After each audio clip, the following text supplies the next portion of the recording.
এ আর B দুটো atom আছে, এই দুটো অ্যাটম মিলে দুটো কম্পাউন্ড বানিয়েছে, একটা হচ্ছে AB2 আর একটা হচ্ছে AB4, ঠিক আছে, দুটো কম্পাউন্ড বানিয়েছে দুটো অ্যাটম মিলে।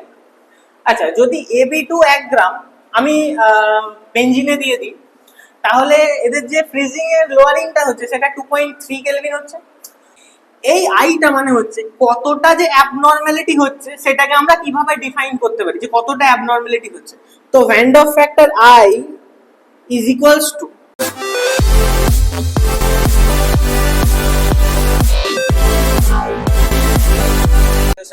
আমরা পড়ছিলাম সলিউশন ক্লাস 12 এর। আজকে মোটামুটি এই সলিউশনের লাস্ট ভিডিও এটাই হতে চলেছে। আগের ক্লাসে আমরা already types of solutions depending on the osmotic pressure, যেখানে আমরা হাইপারটনিক, হাইপোটনিক আর আইসোটনিক সলিউশন হিসাবে ডিসকাস করেছিলাম। আজকে একটা অন্য টাইপের টপিক করব, সেটা হচ্ছে রিভার্স অসমোসিস। অসমোসিসেরই একটু অন্য ধরনের রূপ, রিভার্স অসমোসিস, ঠিক আছে। আচ্ছা, এই রিভার্স অসমোসিসটা কি সেটাকে চলো একটু কেয়ারফুলি দেখি।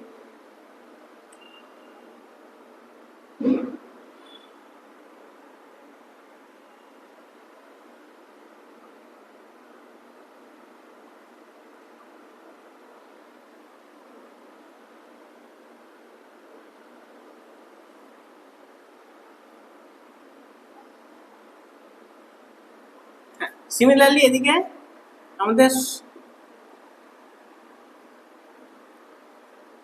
আগে অসমোসিস দেখছি। এখানে ধরো আমাদের সলিউশন আছে,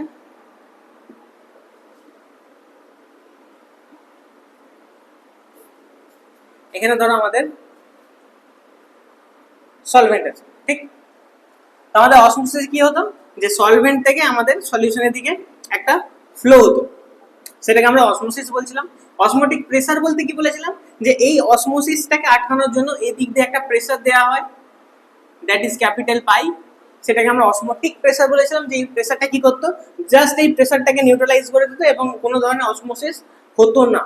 বাট হোয়াট ইফ যদি আমি এক কাজ করি, এখানে যদি আরেকটু প্রেসার দিই, যেটাকে আমি বলছি কোনো একটা পাই স্টার, মানে এই পাই তো দিচ্ছি, এর সাথে কোনো একটা এক্সট্রা প্রেসার দিচ্ছি, তো এই প্রেসারটা কি করছিল, জাস্ট এটাকে আটকে রেখেছিল, মানে কোনো ধরনের অসমোসিস না, এই দিক থেকে এদিকে যাবে না, এদিক থেকে এদিকে আসবে।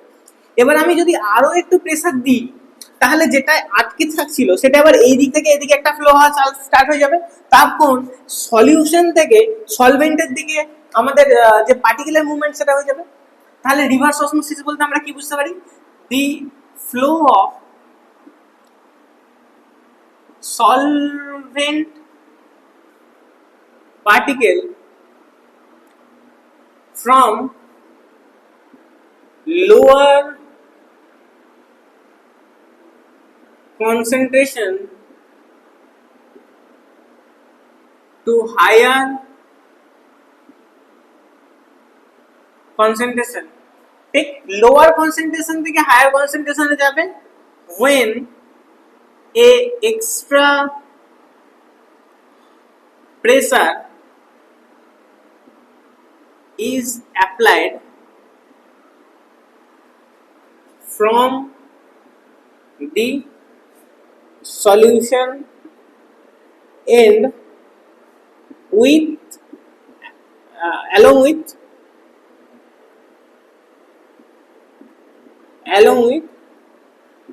osmotic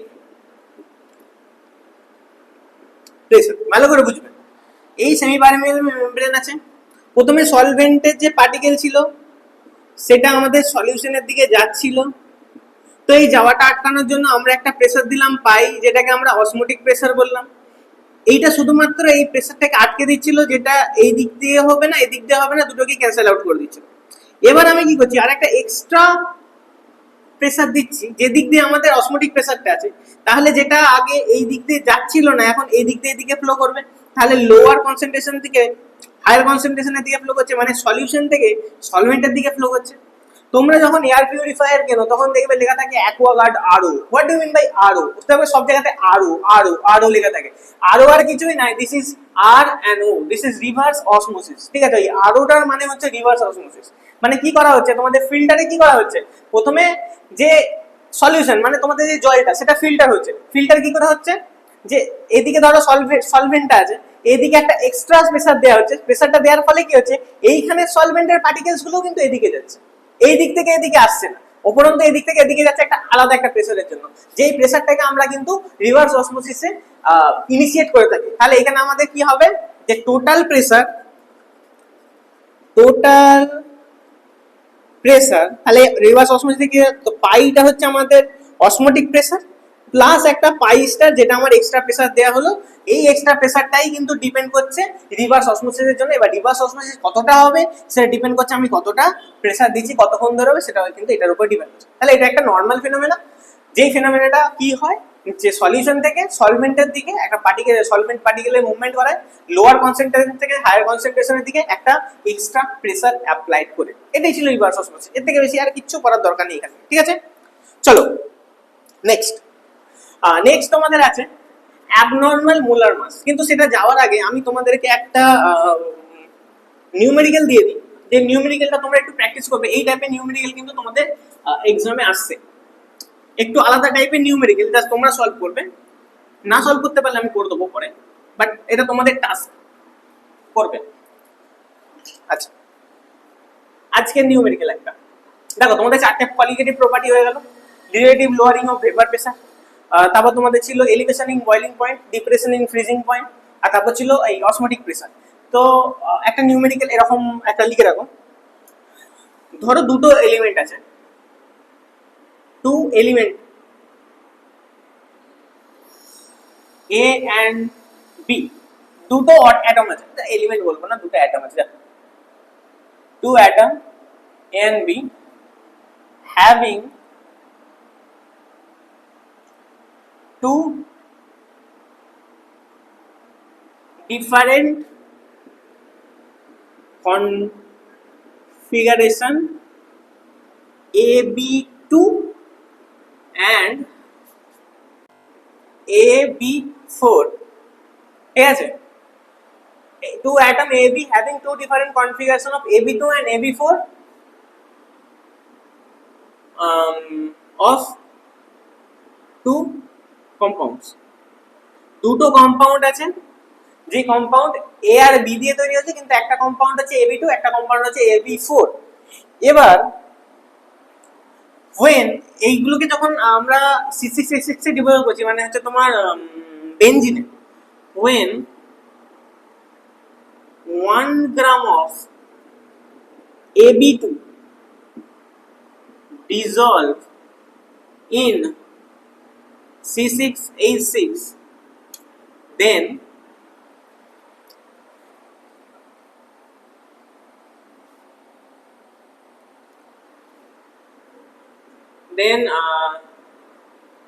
the lowering of freezing is found to be 2.3 kelvin. মানে যখন AB2 1 গ্রাম AB2 যখন C6H6 এ ডিসলভ করা হচ্ছে, তখন যে ফ্রিজিংটা সেটা 2.3 কেলভিন কমে যাচ্ছে। whereas when 1 gram of AB4 dissolve in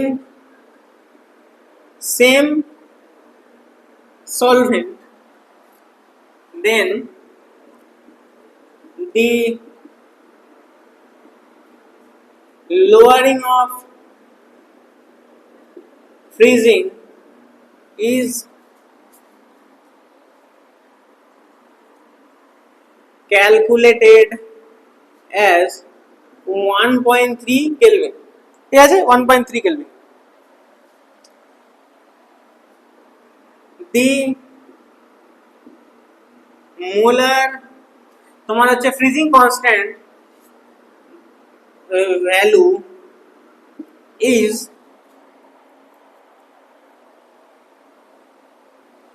যে মোলার কেএফ এর ভ্যালু আছে সেটা হচ্ছে তোমাদের 5.1 kelvin kelvin per KG per mole. then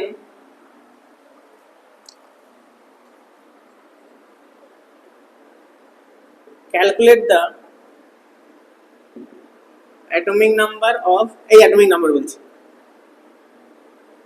atomic mass of A and B and also predict the atomic number of these two. দেখো নিউমেরিক্যালটাকে একটু বড় টাইপের নিউমেরিক্যাল, কিছু না সেরকম বলিনি কিছু। এ আর বি দুটো অ্যাটম আছে, এই দুটো অ্যাটম মিলে দুটো কম্পাউন্ড বানিয়েছে, একটা হচ্ছে AB2 আর একটা হচ্ছে AB4, ঠিক আছে, দুটো কম্পাউন্ড বানিয়েছে দুটো অ্যাটম মিলে। আচ্ছা, যদি AB2 1 গ্রাম আমি বেনজিনে দিয়ে দিই, তাহলে এদের যে ফ্রিজিং এর লোয়ারিংটা হচ্ছে সেটা 2.3 কেলভিন হচ্ছে। আর যদি 1 গ্রাম AB4 আমি সেই সলভেন্টে ডিসলভ করি, তাহলে লোয়ারিংটা 1.3 কেলভিন হচ্ছে।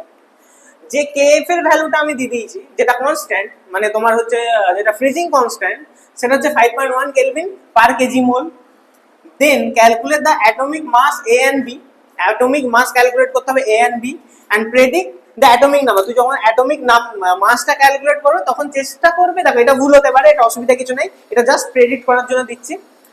বাট তোমাদের মেন হচ্ছে কোশ্চেনটা এটা, কত কত অ্যাটমিক মাস আছে প্রেডিক্ট করতে পারো। এখানে তো তোমার নাম্বার কাটাকাটি, জাস্ট তোমাদের একটা প্রেডিকশন আমি দেখবো। অ্যাকচুয়ালি এটা তোমাদের আসবেও না এক্সামেতে, এলে এতটা অবধি আসবে, ঠিক আছে, এটা আমি দিলাম, ঠিক আছে। অ্যাটমিক নাম্বারটা তোমাদের ক্যালকুলেট করতে হবে, ঠিক আছে। আচ্ছা, মোটামুটি আমরা কি মোটামুটি জানি যে একটা যদি রিলেটিভ লোয়ারিং হয়, তা আগে আমাদের ছিল T0F ছিল, সেখান থেকে আমাদের TF হবে, এবং TFটা T0F এর থেকে অবশ্যই কম হবে, তবে তো রিলেটিভ লোয়ারিং হচ্ছে। তার মানে আমাদের যে ডেল টি অফ এফ হচ্ছে সেটা আমাদের T0F মাইনাস TF হচ্ছে, তাই তো। এটা হচ্ছে আমাদের মেন। এবং আমরা কি জানি, del T of F is directly proportional to the molality, ঠিক আছে। এবং এই প্রপোর্শনাল চিহ্নটা সরিয়ে দিলে del T of F is equals to K of F into molality, যেখানে আমাদের কে অফ এফ মোলালিটি আমরা কি করে পাই, মোলালিটি মানে হচ্ছে আমাদের weight of the solute by mass of the solute into 1000 into 1 by তোমার হচ্ছে সলভেন্টের তোমাদের হচ্ছে সলভেন্টের ওয়েট, তার মানে W2, তাই তো।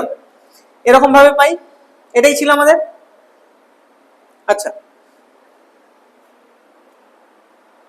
সলভেন্টের এটা সলিউটের ওয়েট বা এটার ওয়েট, সলভেন্টের ওয়েট ইন যদি গ্রামে হয়, এটা যদি গ্রামে হয় তখন 1000, হ্যাঁ, এটাই হয়েছে তোমাদের মোলালিটি,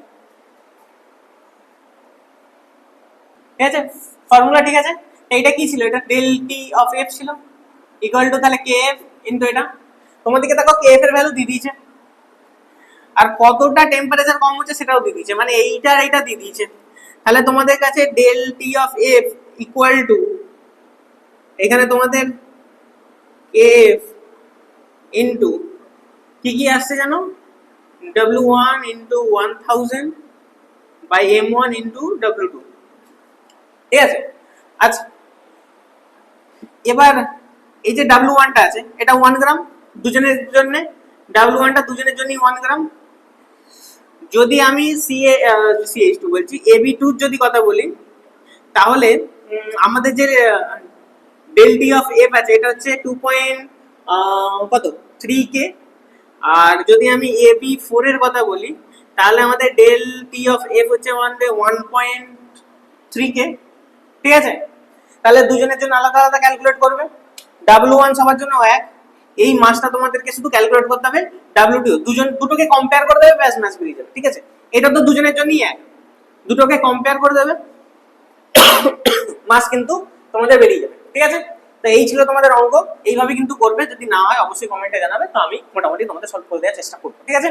এটা তোমাদের অঙ্ক, আমি তোমাদেরকে কিন্তু বেসিক ডেসক্রিপশন দিয়ে দিলাম যে কেমন করে সলভ করবে। আমি বারবার বলছি কম্প্যারিজন করবে, কম্প্যারিজন করলে কিন্তু আসবে। এখান থেকে ডেল ডিএফ এর ভ্যালু দুজনের জন্য সেম, ডেল ডিএফ এর ভ্যালু বলছি, ডেল কেএফ এর, এই যে কেএফ এর ভ্যালু আছে, যেটা তোমাদের ফ্রিজিং কনস্ট্যান্ট, সেটা হচ্ছে তোমাদের এটা হচ্ছে তোমাদের ফ্রিজিং কনস্ট্যান্ট, এইটা হচ্ছে তোমাদের মাস অফ দ্য সলিউট, ঠিক আছে। মাস অফ দ্য সলিউট বলছি, ওয়েট অফ দ্য সলিউট যেটা তোমাকে বার করতে হবে M1টা, তাহলে M1 ইকুয়াল টু কি হবে, m1 টা যদি এদিকে আসে, এটা যদি নিচে চলে যাবে, তাহলে kf into w1 into 1000 by del t of f into w2, ঠিক এরকম করে কিন্তু বেরোবে। এবার মনে রাখবে এখানে যে w2 হবে ওদিকে তার w2 হবে, সেটা ধরে রাখার দরকার নেই, ঠিক আছে। এই ছিল তোমাদের অঙ্ক, এটা কিন্তু এইভাবে তোমাদের মোটামুটি সলভ করতে পারবে, ঠিক। ওকে, চলো নেক্সট আমরা যে টপিকটা আসবো সেটা হচ্ছে অ্যাবনর্মাল মোলার মাস। মানে কখনো কখনো আমাদের এমন কিছু ফেনোমেনা হয় যেখানে দেখতে পাবো যে আমাদের মোলার মাসটা একটু অ্যাবনর্মালিটি দেখাচ্ছে, দেখবো ডেসক্রিপশন যাই। ওকে,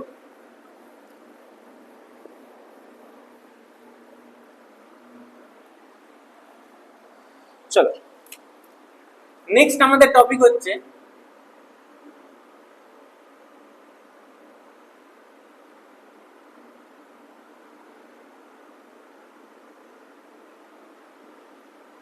অ্যাবনর্মাল মোলার মাস, ঠিক। অ্যাবনর্মাল মোলার মাসটা কি?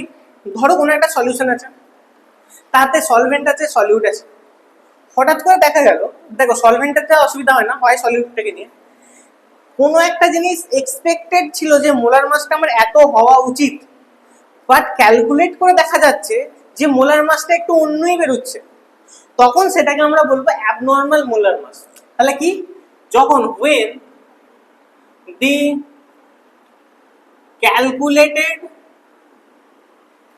value of the certain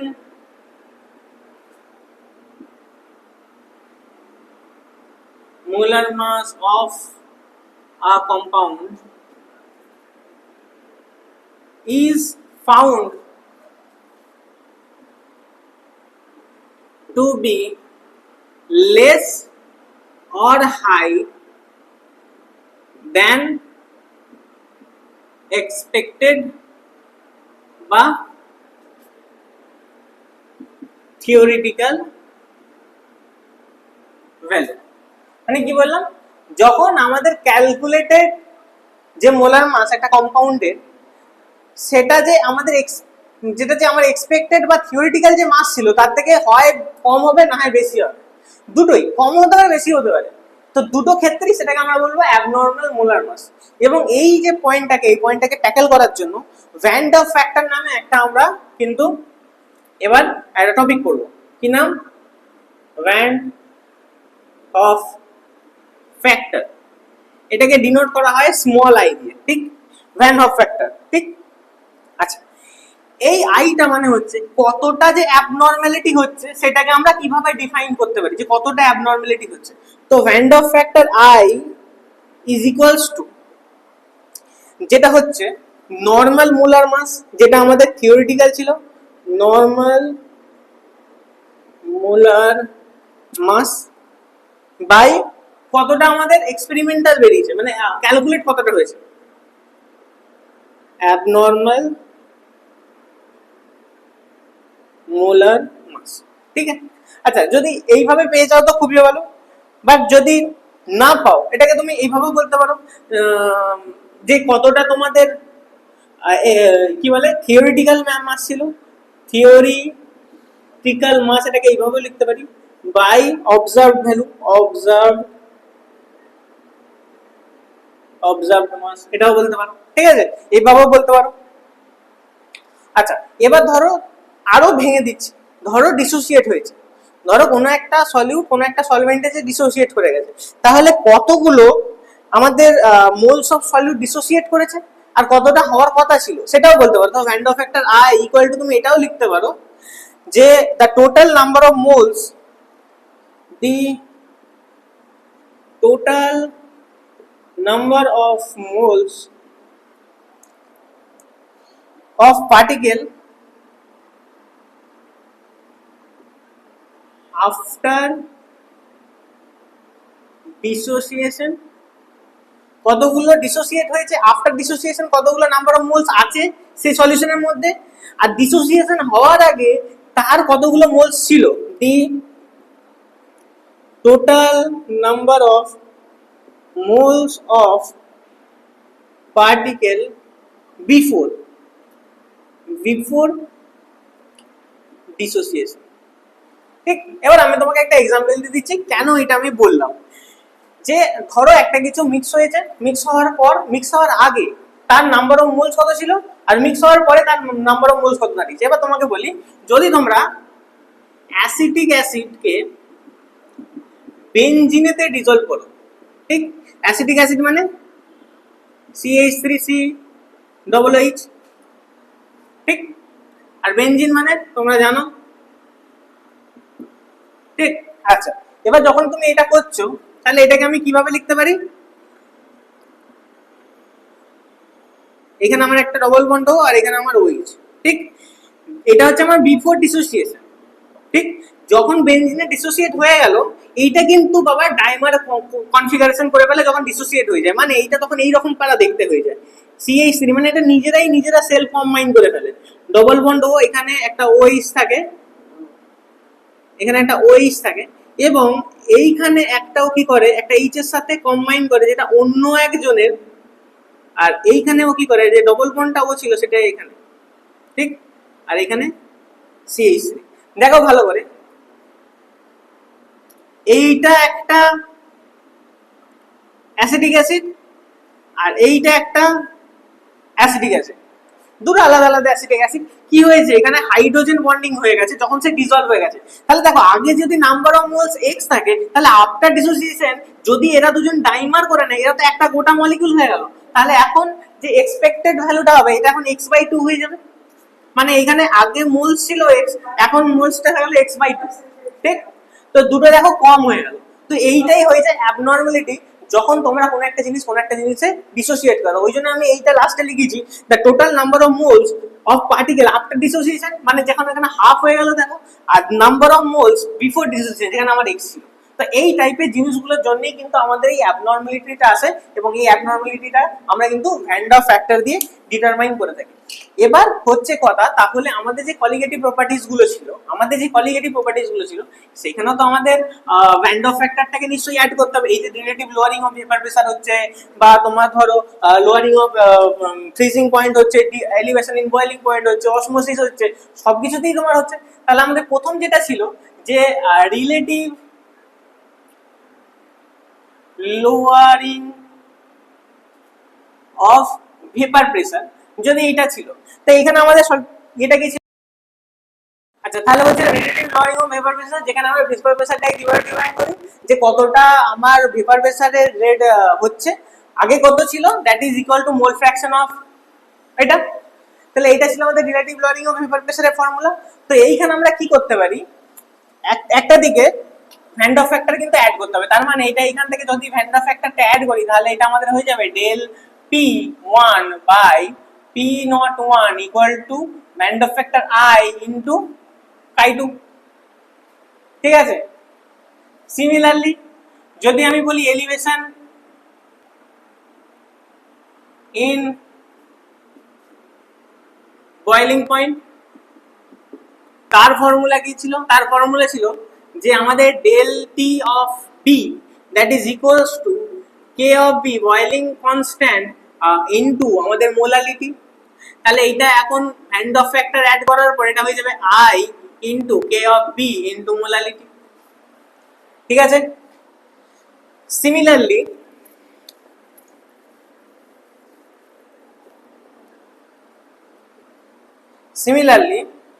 তোমাদের 3 নম্বর যেটা ছিল তোমাদের ডিপ্রেশন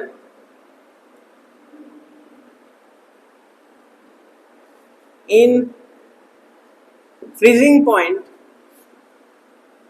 সেটা ছিল তোমাদের del T of F is equals to তোমাদের ছিল K of F into molality. এইটা এখন হয়ে যাবে del T of F is equals to I into T of K of F into molality. যেটা তোমাদের ছিল অসমোটিক প্রেসার,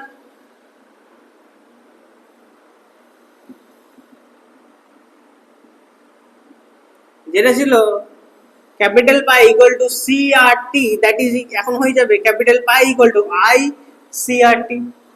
তো সব জায়গায় কিন্তু ভ্যান ডার ফ্যাক্টরটা অ্যাড হয়ে যাবে। যদি তোমাদেরকে একদম অ্যাকিউরেটলি কানেক্ট করতে হয়, যদি তোমাদের এই অ্যাবনর্মাল মোলার মাসের ব্যাপারটা কিন্তু রিভেরিফাই করতে হয়, তখন কিন্তু তোমাদের চারটেতে এইখানে যে ভ্যান ডার ফ্যাক্টর গুলোকে অ্যাডিশন করতে হবে এবং তোমাদের এইটা কিন্তু নিউমেরিক্যালে দেয়া থাকবে। যদি দেয়া না থাকে তাহলে নরমাল করবে, যদি দেখো ভ্যান ডার ফ্যাক্টর দেয়া আছে তখন ভ্যান ডার ফ্যাক্টর অ্যাড করে করবে। এই তো সোজা কথা। তাহলে মোটামুটি মোদ্দা কথা আজকে তোমাদের কিন্তু সলিউশন এই চ্যাপ্টারটা শেষ হয়ে গেল পুরোপুরি ভাবে। পরের বার থেকে আমরা কোনো নতুন চ্যাপ্টার নিয়ে ভিডিও আলোচনা করব। এই পর্যন্তই থাকলো এতটা, দেখা হবে নেক্সট ভিডিওতে। Thank you.